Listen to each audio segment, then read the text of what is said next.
তো আসছে আর যাচ্ছে।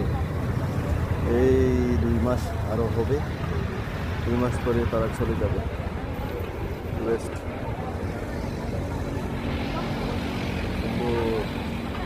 জায়গা এগুলোতে থাকলে এমনিতেই মন ভালো হয়ে যায়, পরিষ্কার একদম পরিচ্ছন্ন এরিয়া।